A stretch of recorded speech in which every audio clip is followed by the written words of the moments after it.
A falar sobre isso, mas agora eu queria voltar num assunto que também tem despertado discussões e cobrança do governo do estado de São Paulo, que é a violência policial.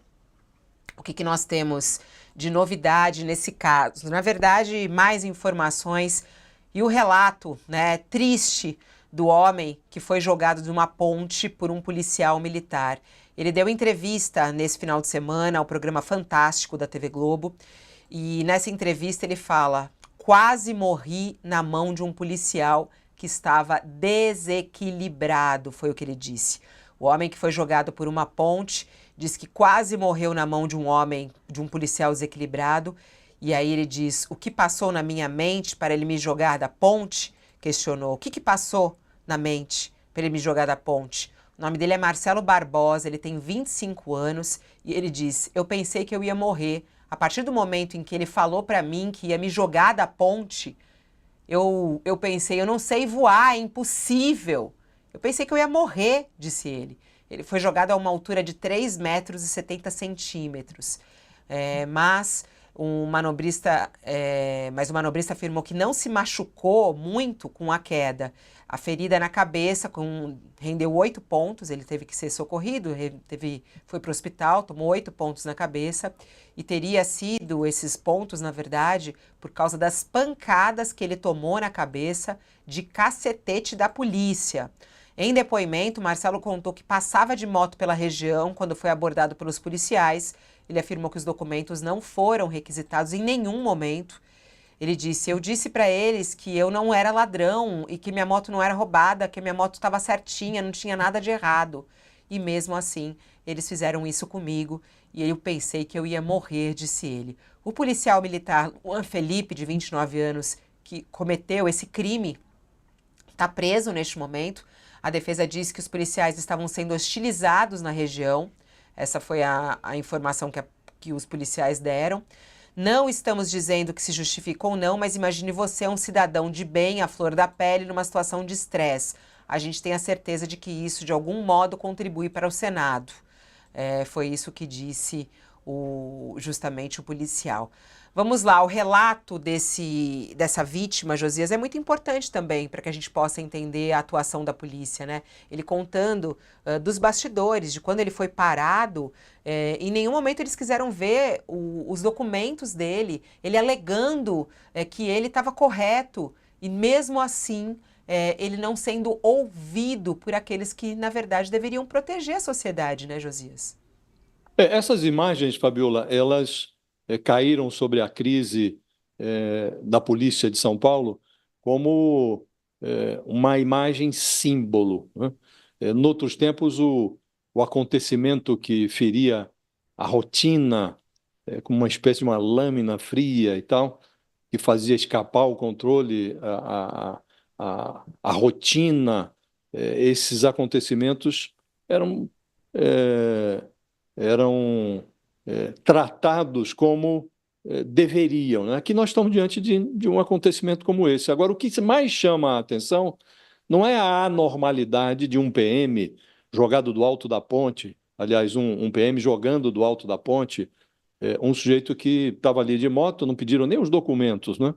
Então, o que chama a atenção não é a anormalidade, mas o que é considerado normal. Tinha um monte de PM junto com esse, que jogou uma pessoa do alto da ponte, ninguém fez nada, né? Então tinha lá uma pessoa filmando, por sorte, né? Que é um anônimo, ninguém sabe quem filmou, e isso mostra um pouco os tempos que estamos vivendo, né? A pessoa filma e não pode aparecer, senão corre risco, pode ser ameaçada também pela polícia, né?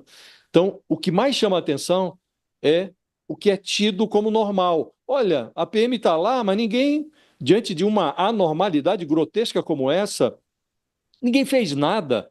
Os outros PMs, que devem ser também pais de família, devem ter sua mulher, seus filhos.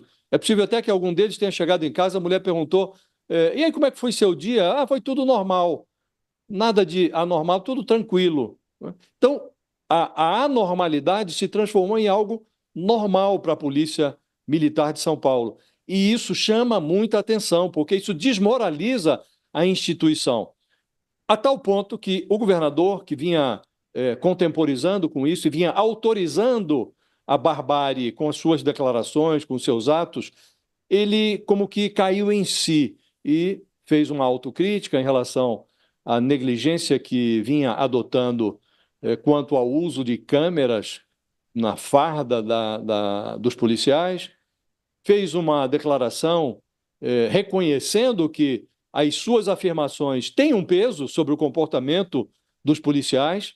Então, antes do final de semana, ele, num evento em São Paulo, na presença de ministros do Supremo, do ministro da Justiça, ele reconheceu o Tarcísio de Freitas: olha, a gente erra. E um dos erros, disse ele, admitiu ele, foi fazer declarações que se confundiram com um aval ao vale-tudo da polícia, né? Agora, diante disso tudo, Fabiola, a normalidade continuará sendo tratada como normal se o governador não transformar palavras em gestos, né? E toda a palavra do governador será infrutífera enquanto o Tarcísio de Freitas mantiver à frente da Secretaria de Segurança Pública de São Paulo o capitão Guilherme Derrite, que é um personagem desse mundo troglodita que acha normal a anormalidade policial, a anormalidade da brutalidade, não é? Então, o governador precisa agora agir. Não basta dizer que errou aqui, errou ali, fazer uma autocrítica. Se a autocrítica não for seguida de gestos, ela se converte em autópsia do governo, não é? E hoje o Tarcísio de Freitas ainda dispõe, o governador, de 2 anos pela frente. Agora ele precisa agir muito rápido, sob pena de transformar ou de potencializar a anormalidade como algo normal. Isso faz um mal danado à polícia, Fabiola. Não faz mal apenas à sociedade. A polícia hoje é confundida com esse personagem, com esse PM, que jogou uma pessoa do alto da ponte. A polícia também precisa cobrar uma mudança de procedimentos que restabeleça a ordem, sob pena de virar uma instituição que hoje não estimula a que o contribuinte a chame quando está em apuros. É difícil conversar com a polícia hoje em São Paulo, a não ser em legítima defesa, Fabiola. Isso é muito assustador para quem mora em São Paulo, né? Esse medo da polícia, esse sentimento que não pode acontecer, né, num estado. O governador